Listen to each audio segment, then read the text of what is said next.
Could you highlight the IPv6 rogue router advertisements? That's attack vector, and explain how African network teams can both detect and prevent this. Thank you very much. I mean, that's interesting. So I'll first start by defining what rogue router advertisement attack is. Usually what it does is, it's quite fundamental to network attacks, right? And it attacks the neighbor discovery protocol. That's the NDP, right? And it's I can relate it to IPv4 DHCP or IPv4's ARP. So that's what the rogue router advertisement attack vector is all about. Now, talking about how this attack happens, right?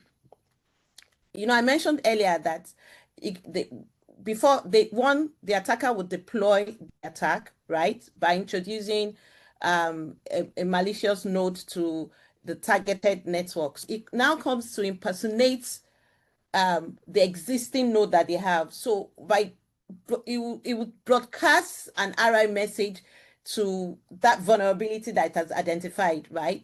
And it will now take the address of use the default gateway, replicate the prefix, and we are all aware of the man in the middle attack in cybersecurity. It also uses that as well to performs DOS, denial of service, that the customers will think they're actually connecting to Frank Bank, but rather, they're actually connecting to the attacker, who is the man in the middle, vector.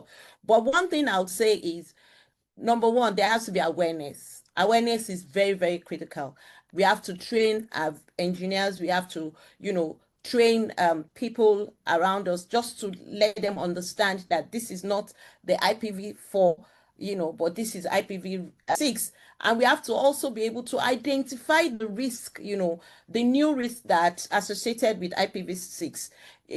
That awareness needs to be there as well, so that they know that, look, any IPv6 address that you're not using, please remove it from the network, or deny it from the network, so that it's not open and it's not vulnerable to attack, right?